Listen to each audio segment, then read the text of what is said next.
can we fix that? Okay.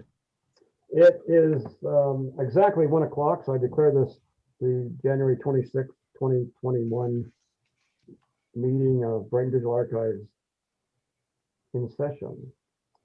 Approval of the agenda. So moved. Anybody have anything they want to make? Or no? I'll move that, Fletch. Mary's I'm lost for words already. So you see a seconder. Thank you, Hyacinth. All in favor? Show of hands. Okay, approved. We lost Mary again. Any declarations of pecuniary interest or general nature thereof? So anybody got any? Fletch, I comments? can't hear you very well. Let me try turning my volume up.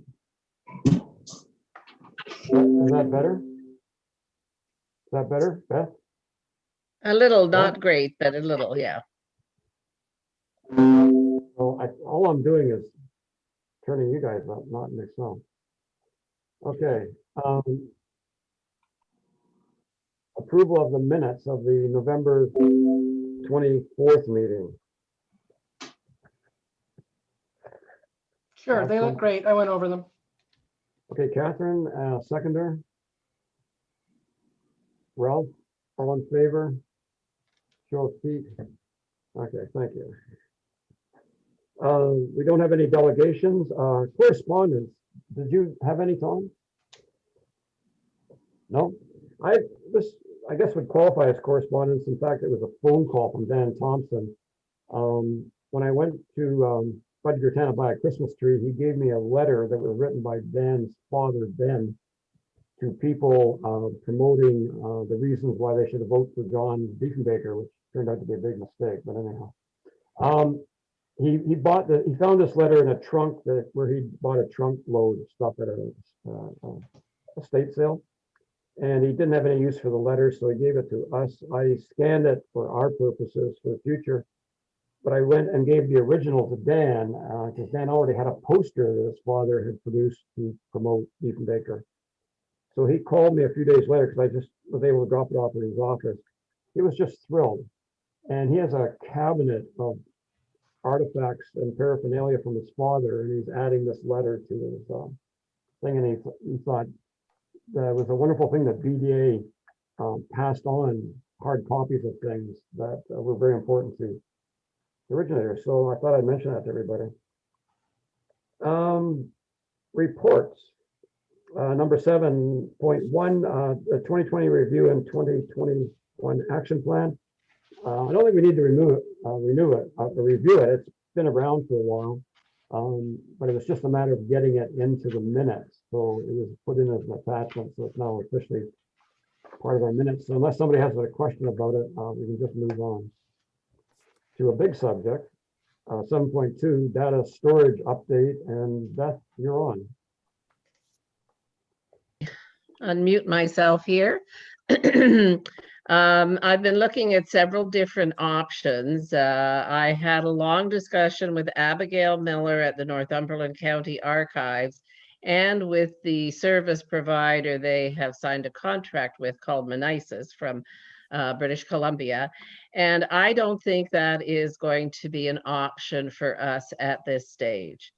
They are really beginning a process that the archives, the BDA, has completed in a sense. They are not signing on for a TDR, a trusted digital repository. They are simply signing on for a database, and they are only paying for 20 gigabytes. Well, I think you all got Ralph's report. And, you know, our main collection is already 69 gigabytes. So I don't think that this is unfortunately worth pursuing at this time. And I also discovered it is that what they are doing is actually a duplication what we've already done with Vita. I mean, we have Let me see, we have 1,084 images and descriptions up with Vita now, which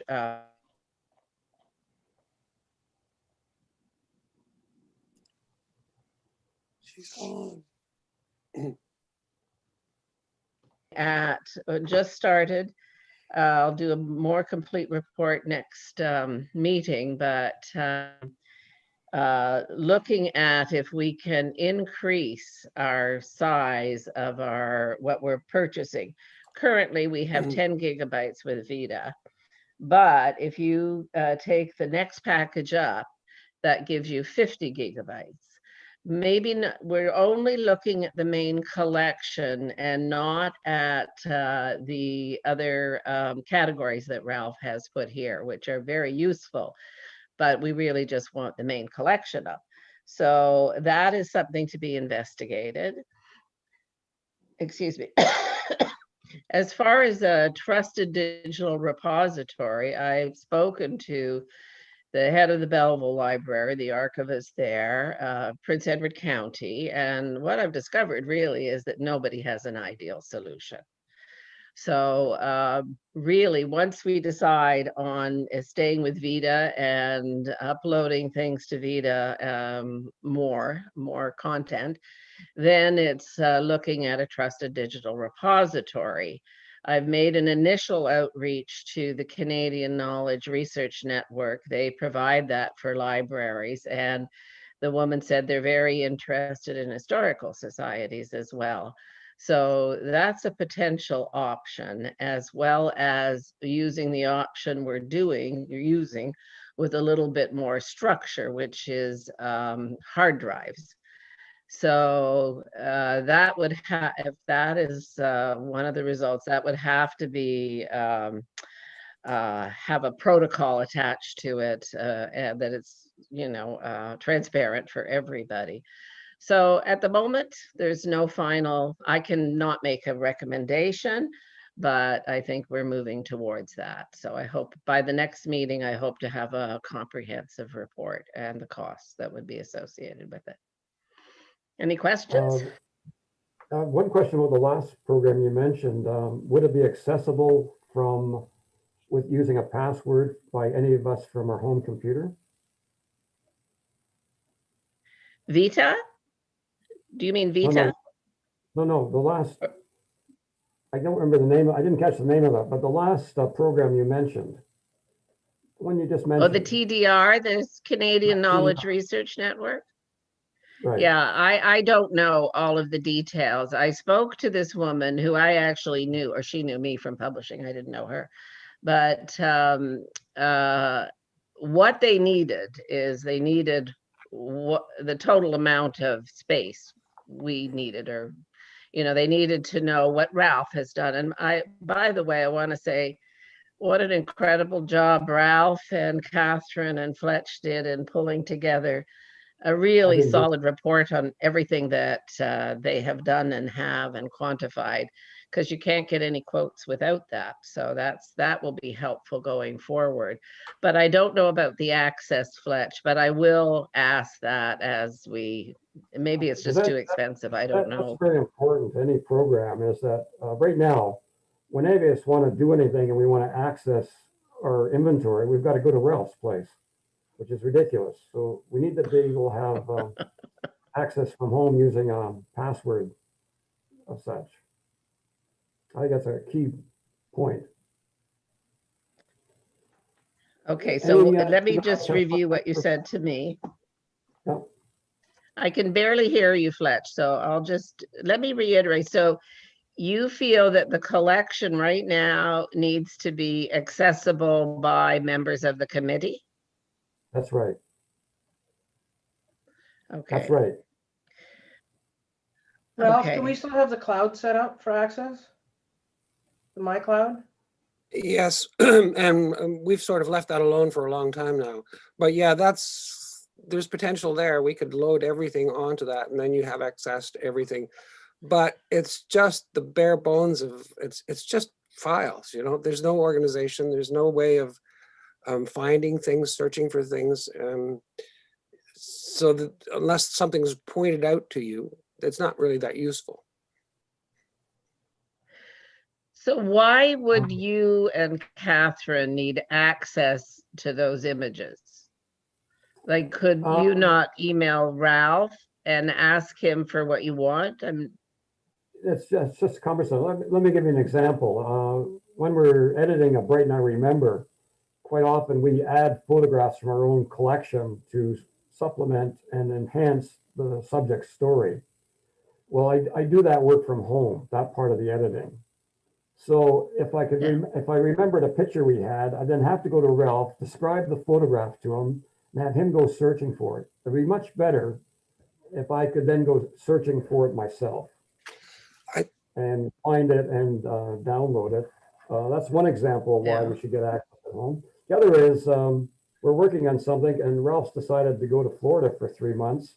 We need to have access. I think Fletch, we want something that everybody can get their hands on, and we've looked at different ways of doing that. But yeah, whatever we do, everybody should have some sort of access to either a read-only or a read-write access, and something that we can control ourselves. That's our full intention. Okay, so I think that this goes back to perhaps it comes through Vita. I'm not clear on this, but when you said the images are not quantified, I think that's a step in archival collection. Like, all of those pictures need to have a tag on them, and so that people can say, look at how the tags run, and then you can ask for it by a tag. I think right now having anybody go in and look at them is fine, but I think that's only a good idea when it's a small and intimate group like you. I mean, you've all worked on them, etc. So I think we'll have to move to another stage, and I don't know off the top of my head what that is, but I hear you. You're saying you need access, remote access to the images, correct? Not to the public, just to this group. We need access. So Right. I understand. One of the beauties of accessing, if you know a picture you want is in on our Vita website, and you can't quite remember it, you can go in and do a search by similar names, and narrow down your search. So, Vita has a nice option there for you. But the main thing is to have remote action from wherever we are using a password so we maintain the integrity of the internal. I understand. access. Yeah. Who has Any other access questions? now to Vita? Oh, sorry. We all do. Ralph is freezing. Or not Ralph, Fletch is freezing. I'm feeling quite comfortable. We all do. We all have access. And Hyacinth and Joe as well? Yes. Everybody Ralph? should. Ralph, is that accurate? As far as Vita is concerned, Yeah, it's just the as far three of as us. The maintenance part of it. Well, the maintenance part of it, we don't have access to. Yeah, I think it's only Ralph, Fletch, and me who have access that's right. to the back door, the entry. Back door, yeah. Okay. But no. Okay. I will investigate, though. I understand what you're saying. I'll find out. But if But you're talking about Vita, if we put everything that we've got into Vita, then anybody anywhere can access those images. If you know what you're looking for. Yeah, but I'm not suggesting we do that. But that's what we're doing. Just saying, if you're looking for something and you know it's on our website, they're easy to find.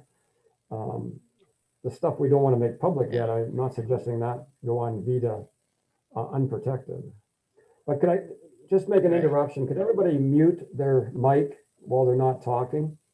If you see Tom's image right now, you can see the mic with the red lines through it. If you put your cursor down near the bottom of the screen on the far left, you'll see a microphone icon with mute. So if you mute yourself, and when you want to talk, just unmute it. That prevents from background noises interfering or dogs coming in and jumping on you or your husband coming because he needs a snog or something, you know. Ralph, you're going to go over the report you've produced, you and Catherine have produced. Okay, let me share it.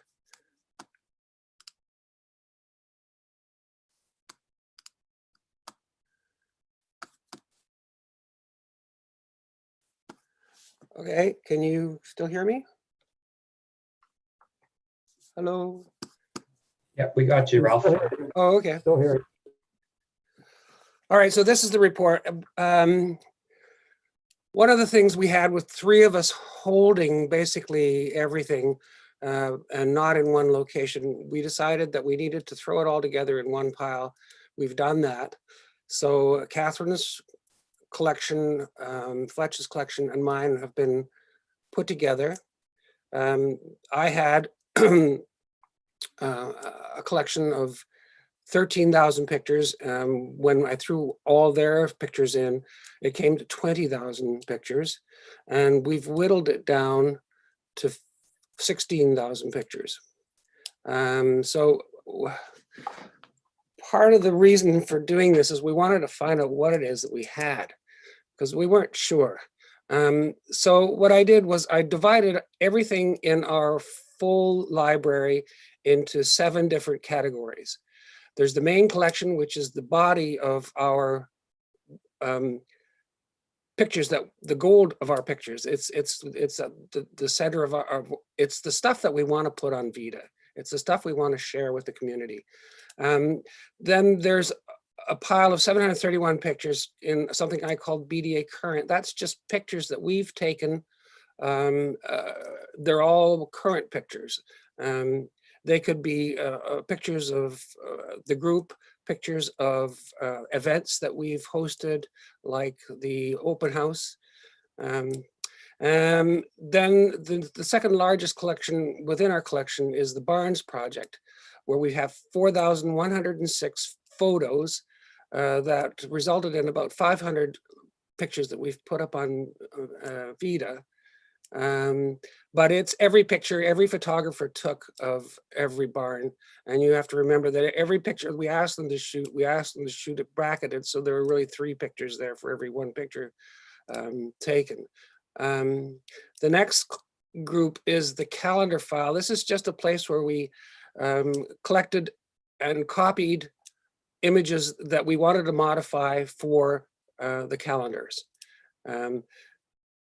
Then there's the private collection. The private collection is things we did for a fee, like scanning slides and negatives for people who paid us something.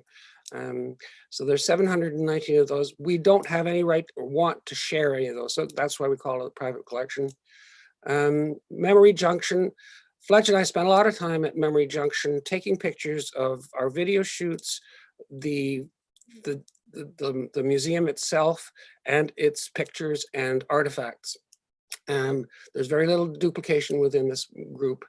And then there are video images. Video images are pictures we took of our video shoots and images we collected from the subjects of those shoots.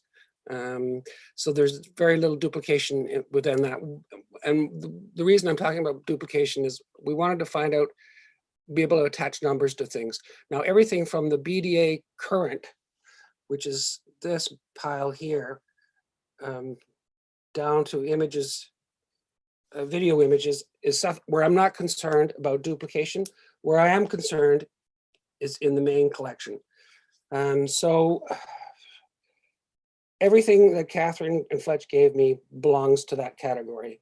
And that's where we started sifting through and we started tagging things. We tagged them as either originals, masters, or versions. We used the keyword function to do that. Wherever there was redundancy, we threw out the redundant files, but we tagged one as the original, one as the master, and one as the version.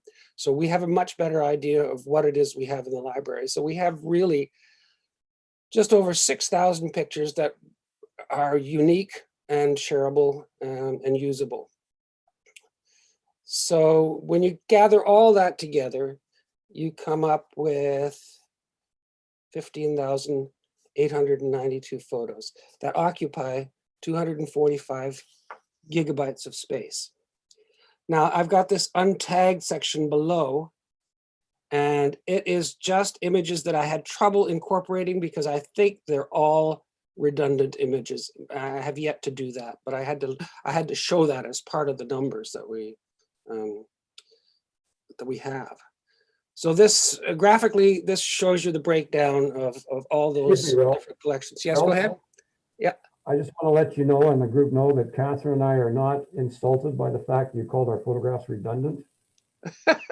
Well, it might have been mine that was redundant. When I say redundant, I just mean it could be images that I shared with them already or they shared with me already. And so whether it was Catherine's picture I threw out or mine, it didn't matter. They were the same picture.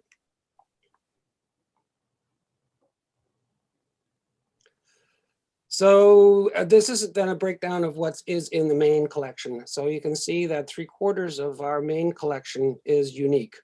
And the remaining quarter is master's versions.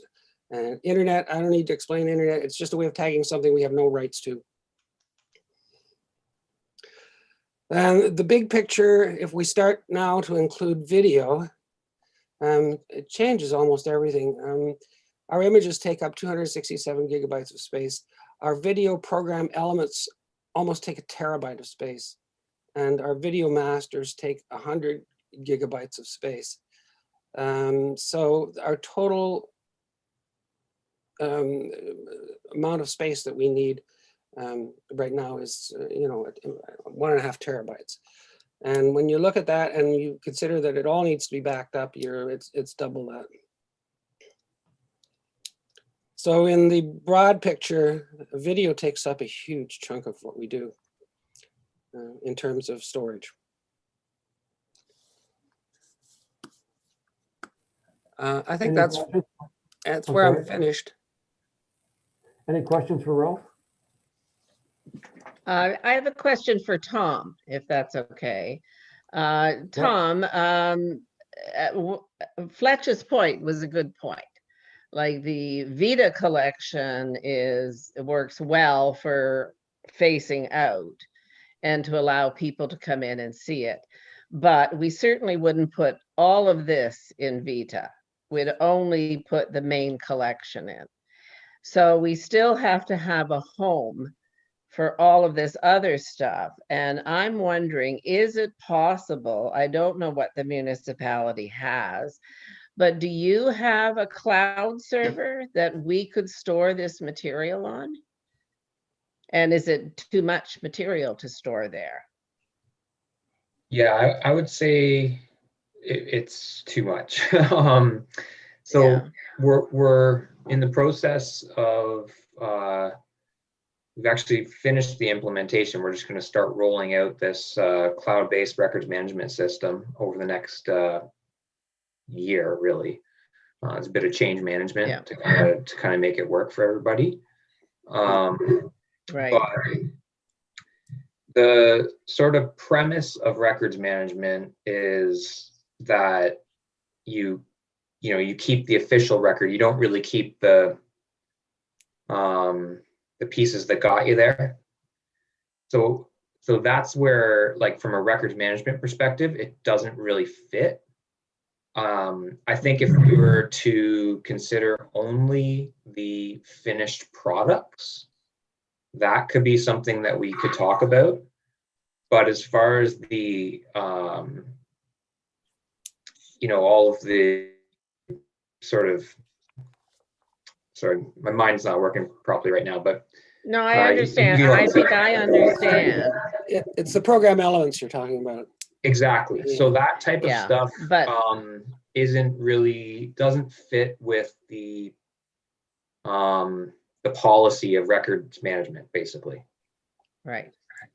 For us. Right. Do we have to be under records management, though? I mean, could we not just be given space for BDA? I mean, unfortunately, it's a large space.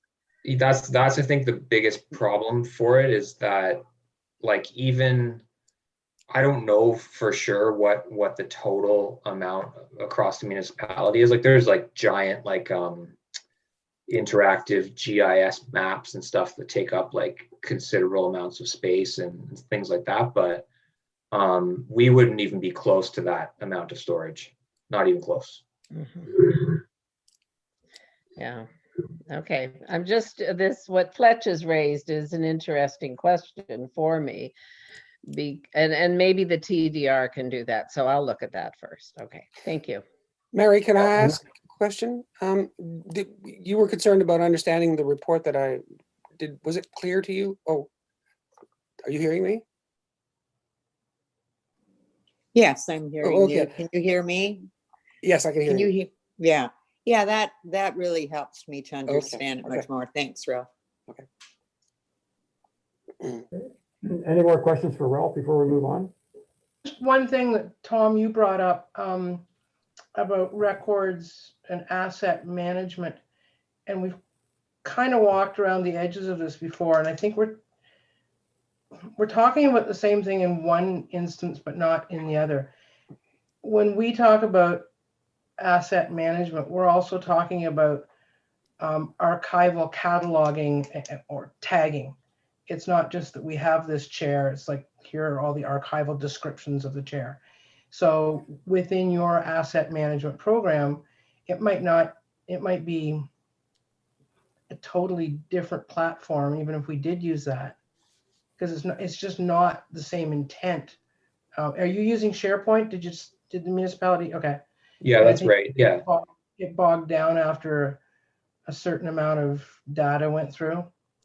Yeah, like, I think I don't, like I said, I don't know the exact limitations, but as far as I remember, it's like somewhere around 50 gigabytes per page. Okay. And that's a lot, like even at that level. Like I don't think it's recommended to have 50 gigabytes on every page in the SharePoint database, but like the thing that always led me to first thinking that SharePoint would work or could work is the like incredible searchability and metadata management. It's phenomenal. Like in SharePoint, that is the like primary function of SharePoint, like primary like selling point, and the access, shared access with like, that's secure based on each user, and that you can control how you want that metadata to look, or how you want to search or how you want to filter. You have so much control. So like, there's things that could work through SharePoint, but I just don't think that using the municipality's SharePoint records management system would make all that much sense. Like, I think if you were going to go that route, you might want to investigate a separate system. Okay. That you could build to your spec, And the other point, I just to think reiterate, sorry, go ahead. I think the point is the cost. And if the municipality has something that we can use, as I think this is really a municipal asset, then I think well, it would be more economical. But again, I think I'm jumping the gun here until I find out what the TDR can do and what VITA can do. So I'm happy just to leave it for now until I have more information. Thanks, Beth. Okay. Any other questions? 7.3, Hyacinth and Joe is Brighton I Remember video series update. Okay, can you hear me? Yep. Okay. We were given 5 possible video subjects. 3 of them are a definite yes. 1 of them is a maybe, and 1 is a definite no. So we hope to be able to pre-interview them sometime in March, COVID permitting, so that we can start filming them COVID properly in the spring, summer. That's it. Were you able to contact Sheila Whitfield? Is she on the list? No, she's not. I She don't would think, be a very good candidate. I don't think we had her information. I sent it to you. I can resend it though. Okay. Thank Who you. are the three Hyacinth that are a go? Linda Reed, Doug Cheer, and Bill Murtha. Oh, good. Any questions for Hyacinth? Could I speak, Dan? Please, Fletch. I was thinking also that Scott Anderson would be a good candidate. I think you'd be the only one, Fletch, that would know him. Maybe some of the others that recognize the name. Yeah, I know him well. He was on council. He also did a lot of work with antiques, but he also was very active in the community as a volunteer. So I would think that it would be a pleasure to interview him, and I'm sure he would enjoy doing that. So he lives on County Road 64. I would think that his phone number would be in the book, in the telephone book. Okay. Fletch, can you send us that information? Yep. Yes, I can. Thank you. And Beth, can you resend the information on your lead? Thank you. Any other questions regarding this? Okay, moving on, 7.4, Accessibility Advisory Committee Video Project. We have, through Tom, we had a request by that organization committee to videotape a program they're doing for Accessibility Awareness Week, which is the last week of May. And I called Nicole Versweek, who is the chair of that committee and has been for a long time and knows it quite well, to get more details. Basically what it is they're going to identify 5 companies and or organizations that have done a lot for accessibility.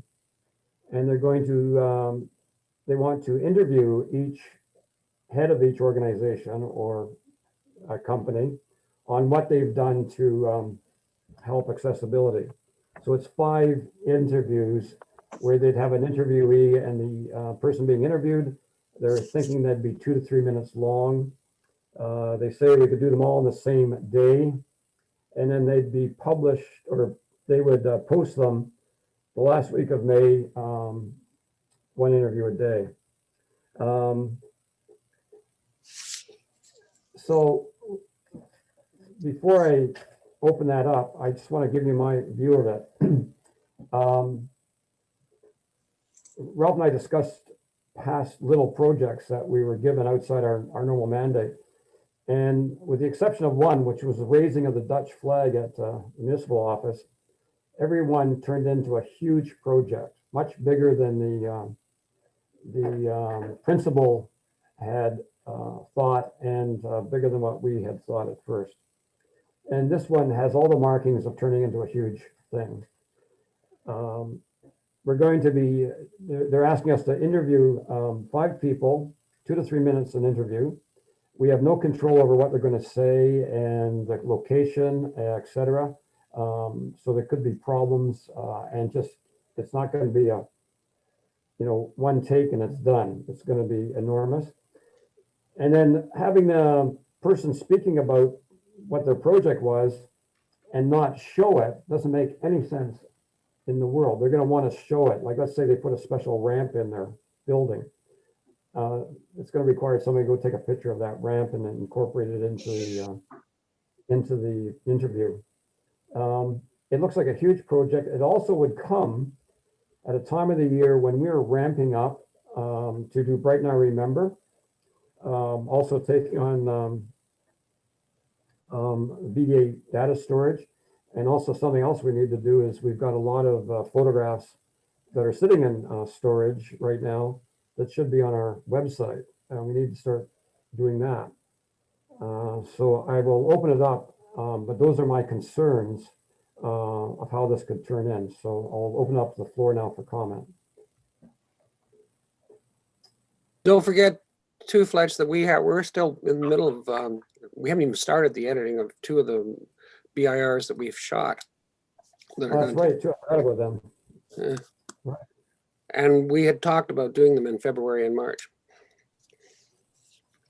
Yep, that adds to our workload. And after doing so many BIRs, the editing process of interviews and that are enormous. I mean, they're not simple. Anybody else? Well, my own opinion is that we should turn this down. I mean, I understand we have a great reputation for doing this and doing things for the council. But this is going to stretch the people that are actually doing the work too far. And, I think that there would have to be some other arrangement made, but the simplest is just to say we don't have the time or resources to do this. Would this be offending somebody, Mary, or it does not fit our mandate. So, that is my concern as well. Yeah, and this wouldn't have even been an ask if it hadn't been for COVID. Other years we've done physical things. One year we even dressed up the mayor in all kinds of things that made him quite disabled, and then he was able to see where things need to be changed. Myself, they made me a stroke victim, and I actually had people in town really thinking that I had a stroke because of the weights they had on my legs and how I had to maneuver. And then we've done other things like that. But this year we didn't know how we could possibly get the message out. And in particular, I think the one thing that I am really afraid that we're going to lose is the Quinte Access bus if people don't start using it more. And when you say that to people, they don't have a clue what the Quinte Access bus is.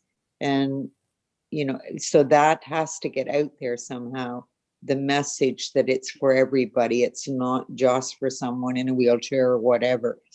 And we've worked hard to get it promoted, but for some reason, I don't know why people generally think that they in particular can't use it. Young people could use it to even ride from Brighton at whatever stop into Walmart, and then from there go on to Loyalist College if that was their preference. So I have to take the blame for actually suggesting this, I guess, because Tom's No blame. smiling. But certainly we wouldn't expect you to do something that's beyond, your workload for one thing, and also without the support of the financial part of it and everything else. And I certainly would be, if indeed we could look into it more, I would certainly be encouraging council to provide whatever we need.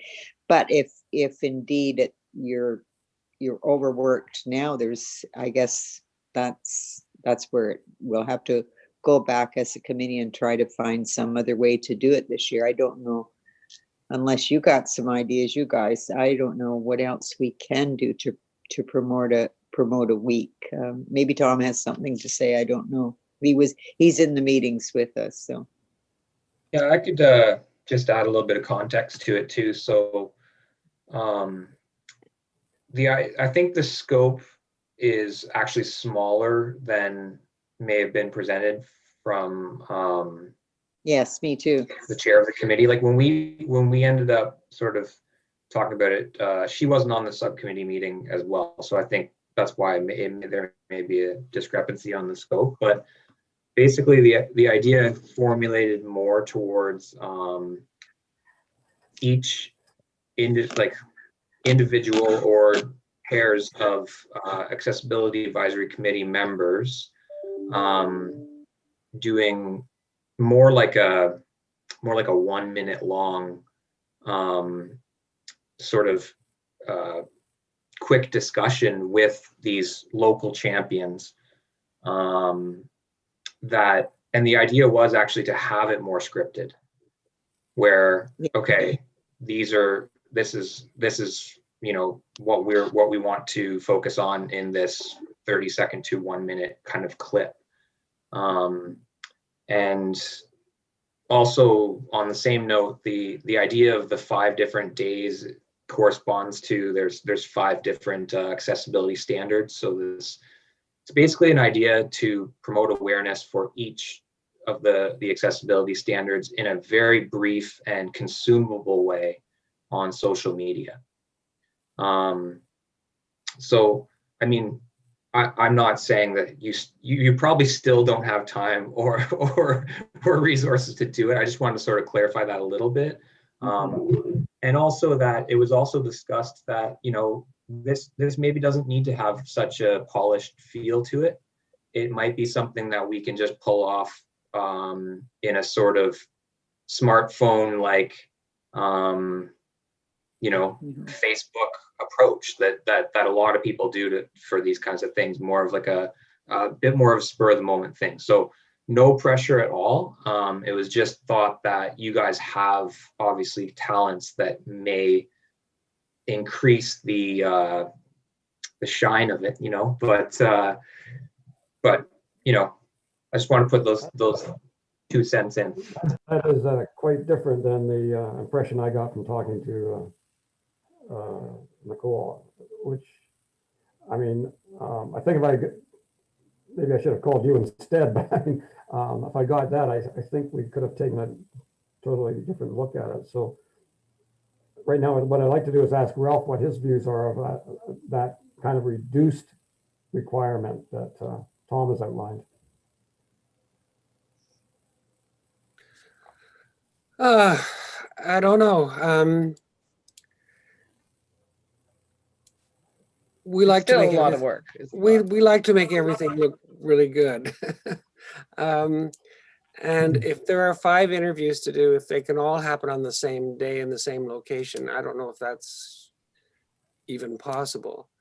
But when you've got 5 interviews to do and they're all on separate days and separate locations, and they're all require a lighting setup, and maybe they don't require a lighting setup, but usually if you're indoors, it's the wintertime, it'll be indoors. You really should light it. And these things take equipment and time. And then there's your sound. It's to make it look and sound good, it takes time. So Can I ask 2 things? Oh, finish off. I think I'm done. Go ahead. Do they have a budget for this? We have money in accessibility that we're going to use to have whatever ends up happening. Okay, so for that. could this come to the BDA committee? I mean, if Ralph, I mean, I'm not saying they should do it, but I'm just saying if Ralph and Fletch are doing all this work and you have a budget for it. I mean, okay, you don't have to answer that, right? But I mean, I think that's a reasonable, I mean, they are providing a professional service. Yeah, but the other and that thing was, is, yeah, that was the understanding, Beth, right from the beginning, as far as Tom probably could vouch for that also. And your suggestion, Ralph, that it could be one day, and I don't think we'd have a big problem coordinating that either. Like, I don't know if you know Linda Granger, who rides around town on a scooter. Anyway, she's part of accessibility. We could use her for an example, because she's very good at pointing out to us where there is problems with her accessibility. But we could do that with her riding on the Quinte Access bus, and have others who use that bus we could probably do everything with the bus and a few people on the bus, and maybe we could, I think we could do it all, or not me. I don't even know how to take pictures hardly with my phone, never mind do what you guys are doing. So if it would work for you best, if you were even going to consider it for one day, I think we could easily coordinate that. And that wouldn't be, like, that would be accessibility's job to coordinate it and have it set up so that the interviewing could be done and the photographing and everything. So can I ask a question? Where is it all going to end up? Is it a YouTube, Facebook thing again, or is it something else? Do you want to answer that, Tom? Yeah, the idea, like I said, is sort of more of a YouTube, Facebook thing, because it's really meant to be like easily and quickly consumed on the actual days to promote those specific standards on those days in that week. So that's the really idea. I mean, obviously it'd be great to have for future, you know, viewing as well, but really it's meant to be like, hey, today we are looking at this standard. Here's a champion in the community that has done this. Blah, blah, Okay. blah. Okay. I was just thinking of it in terms of how it should look in the end. If it's going to be repeated looking or if it's just a one-off. I think it's Thank more of a You one-off thing. you mentioned that it was a sort of casual, take it on your iPhone. Is there not a group of high school students that could do that? I mean, they're all excellent with that kind of experience of doing, I don't know what they call them, the little videos of themselves for TikTok or whatever. Is there not a group like that that could take on this rather than using the really advanced skills of Ralph and Fletch? Is there a group at a high school that is into Can Swen, potentially. photography? Swen can answer that question, can he? I'll just go get him. While Joe's I doing think that, the other consideration here is still the COVID situation, right? Like, Yeah. we're not going to be able to cram people into a room or, you know, maybe have anyone involved from the outside. Like it's, you know, there's going to be some logistical stuff on that end too, right? So Yeah, you want a big, a wide open space like the community center or something where you can keep people apart. yeah, something like that. Mm. Yeah, so there's definitely like other avenues that we can take. And it's like I said, it's more that, you know, if you guys had the time and resources, it might be a cool project to collaborate on, but if not, then that's obviously totally understandable. One of the things that appeals to me more now, Tom, is if everybody can be brought together and we can use like the municipal hall or the sports center and just do 1 minute scripted interviews one after another, and we just have to provide them with 5 little edited 1 minute things. To me, that sounds more doable. What Mary is talking about, the access bus, scares the bejesus out of me. That is a big production. That is a really big production. But if they can limit themselves to asking us only to provide them with these 5 1 minute scripted interviews that can be done in one day, where we have to sit a chair down, light it, and just have people rotate through it, you know, using COVID protocol all the time. I'd like to hear Ralph, but I think that it would be doable. If we can shoot it in one day, edit in one day, and then if you don't have to market the thing, you know, that might be doable. You got a meeting, I understand, on February 8th, Tom, is the next meeting. Is Mary back? Mary's back. You got a meeting on the 8th. If you'd like to discuss it, given the parameters we've just provided, then we can look at it again. If that's acceptable to them, then you know, we might be able to do this. Good. Just go ahead. No, we brought Swain into the room to ask him a question. Is this, I don't know if you've heard what we're talking about, but is there some group of the shooters, editors at the high school, kids who could do a small project? There might be. I don't have any connection right now to the school because of the COVID protocols in place. They don't really want anyone coming in there. But I can shoot an email off to someone and see if there's anyone interested. But it's not likely that there's any activity outside of class going on. Nothing right Okay, now. I think that answers the question. Yeah. Yeah, probably does. Okay, so let's leave it at that. Under the parameters Tom and I just discussed, that it can be done in one day, one location. We set up one lighting situation with a chair, perhaps a banner behind it. And we can roll through that, do a quick edit and provide them with that product, then we think it's doable. Anything more elaborate, we don't think we can handle.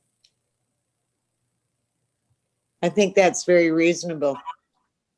Okay, We'll talk about it at our meeting on February the 8th. Great. okay, great. And you can get back to us, then we can, Ralph and I can discuss it without providing or getting into an official meeting and get back to you. Okay. Of course, following all the rules all the time. Thanks, guys. Okay. Moving on, back to Joe and Hyacinth. Have a new project idea which involves Brighton homes. You're up, ladies. Okay, we'd like to bring up a topic for a new project. I mean, there's no time limit on it, but we want everyone to be on board with it before we even begin our in-depth research for it. And basically, it's an extension of the Brighton I Remember series, but it's also because looking at all the houses, we realize that these houses have stories to tell as well. And a lot of these houses have character and personality. And if everyone agrees with the concept, we want to start with the White House on Main Street as our first house. And the history of the house has already been written up, but we want to be able to expand on it using video and interviewing people we know, such as Dan Thompson, John Stevens, John Stevens' aunt ran the place. Dan remembers playing in the house when he was a kid. And the history of the building and its renos, people who stayed there, like William Lyon Mackenzie King, Walt Disney, Irene Castle, the Prince of Wales. And there's also a rumor that there was someone murdered on the top floor near the base of the tower. So if the committee wants to endorse the project, after this house, we'll need help with people giving us ideas, helping, like pointing us in the right direction so we know where to go for our research. Any comments on that? Mary? Yeah, I think it's a wonderful idea. I think there's all kinds of secret things that will come out about all these homes too. And there's still some people around that know a lot of history of some of these homes, such as Anne Thorne that lives at the bottom of this street. So I think it's a great idea. Also, I believe the Sheila Whitfield's family owned the White House. Mary, you might know that better than I. Yeah, I believe her grandfather owned it. Yeah, Sheila Whitfield is her single name was Nesbitt, and the Nesbitts and the I should have mentioned that. Thompsons. Yeah. So they were all related. So sorry, I should have mentioned that. Yeah. Yeah, she would have all kinds of history, and so would her sister Catherine, who has a cottage here but doesn't live here. Does anybody know if in its past the White House ever had a guest book? You know how you go to these places, I know the bed and breakfast, you sign in and stuff like that. Does anybody know if there is a guest book around? Or I was going to ask John Stevens that, he might know, but does anybody here know? I think that would be amazing. Yeah, you think it would be. Current owner, we did a shoot at the barn for the Barns project. She has a lot of memorabilia from the Walt Disney days, that kind of thing. Deirdre Weatherall, I think her name is. Is that the person that lives there now? That's the owner now, yes. What is she approachable? I found her charming, so, Oh, okay. yeah. Okay, so that might be worth Interesting.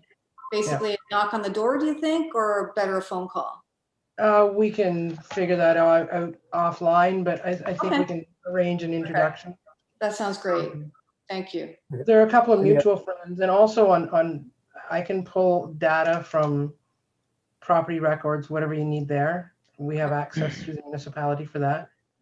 Okay. So we can sort homes in terms of age, location, whatever. So there's a lot of kind of data resources available to us.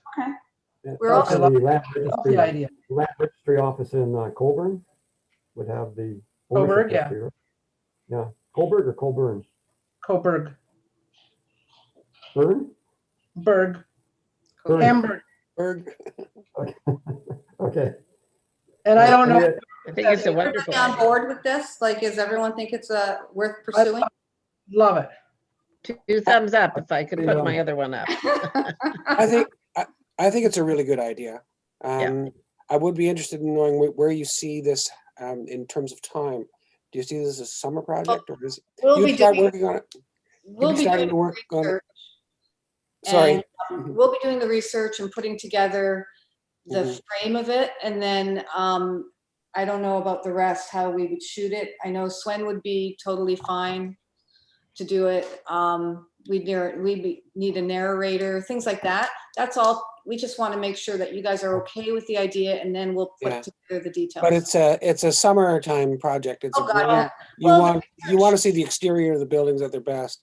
Yeah. Yeah, Well, they're all, there's going to be we're all some. gonna be research going on. inoculated. We're all Sorry? gonna be inoculated by September, so we'll be free to shoot whatever we want in October.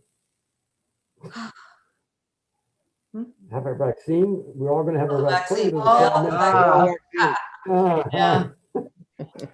I also think it's That a would great be idea. good. Do you have any other homes in mind right Well, now, I was Joe? Or- thinking Proctor House. I know there's been a lot of stuff written on it, but I don't think there's been any shooting of it. Other than I Murdoch, like that idea. Sorry? Mhm. other than Murdoch Mysteries. That's true. But Ralph, Fletch, you were telling me last year that the calendar idea of shooting Victorian homes from Brighton. Yeah. So if there's enough Victorian homes, I think that would be a place to start. Well, the Vallow home as well, Yeah. where Stevens is lived. Mhm. Yeah, and the Value Home is interesting because it was done by Cornelius, who built a lot of homes in Brighton. We also have 3 19th century churches. Yeah. Yeah, it doesn't have to restrict the Yeah. homes. It could be Yeah. churches as well. You don't have to stick to homes. I would think, there's Yeah. also the Orland Mill, which is now a gallery. It's Oh, got an yeah, the Orland incredible- So Yeah. I would suggest you don't stick just to homes, but Okay. buildings, because Right. I think your concept is beautiful, that these buildings have a story to tell. And I the agree. owners and the residents are just people who merely pass through them. Yeah. Yeah, exactly. The building has a story to tell. Okay. I just ask a Can I technical just point. mention one thing? Is that there is a book that was done by U of T. Dan Buchanan has a copy. I used to have a copy, but it talks about all the homes between Kingston and Toronto. And there's about 5 pages of the homes in Brighton. So Okay. you may want to access that. It might lead you to some other Yep. buildings. Do you know the name of the book? No. Okay. There's This sounds good. also, Can other I, books. Fletch, can I just cut in for a second here? Sure, Back to Sheila Whitfield. And I said that she was a Nesbit, and we're talking about buildings as well as homes on the whole Nesbit canning factory, that whole block in there is something that Sheila could help. And I don't know how much she's preserved of the history of the Nesbit family, but certainly between her and Catherine, they could tell you lots about the canning industry there. Okay. And the co-op that was there, that the farmers all owned, that stored their apples and other vegetables at that co-op down there on the same street. So Okay. there's an awful lot of history that has been lost, and I don't know that there's much done on the canning factory. The other thing, Joe and Hyacinth, you should do is go into the library to the history section. There is a lot of personal histories in there. Okay. And you'll, like John Stevens has a personal history in there about his uncles who fought in World War I. But you might find some personal histories that talk a lot about their home. And the other person who knows a lot about their home and its history is Carol, we did the Brighton I Remember. Ring. Last name Carol is Ring. Right. Carol Ring. Okay. There's another home with an interesting history. There's farm, also isn't it? the Northumberland branch of the North Architectural Conservancy of Ontario. And they've been quietly collecting histories of local homes as well. Okay. And I don't think they're as active here, but there's a lot of people in Brighton, or several people in Brighton, who belong to that, who could help. oh, okay. They would. I mean, they're passionate about it. Okay. Any other And comments before we- Susan Brose has all kinds of history stored, pictures and everything. She'd be a great one for you too to talk to. Okay. Sounds good. Okay, just to make this official, we'll take Hyacinth as making the motion to take on this project, if we could have a seconder. I certainly Sure, would absolutely. move that. Okay, Mary, all in favor? Show of feet. By the way, you know, if you don't want to raise your hand, you can do this. If you go along the bottom of your screen to reactions, you've got a number of reactions you can do. Neat. And You're getting to be the real techie, Fletch. oh yeah, soon I'll be able to use my phone. I can see it coming. Now I got to get rid of all these things.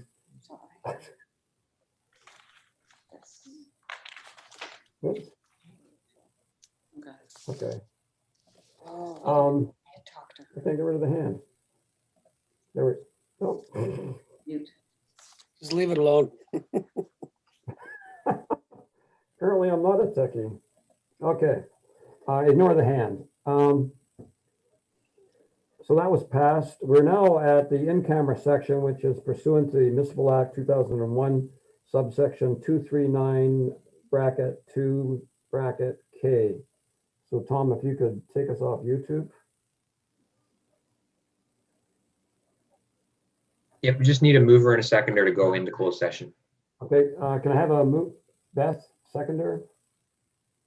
I got you as mover, Beth. Ralph, all in favor? People are so reluctant to put up their hands. I don't know. Oh, aren't you talented?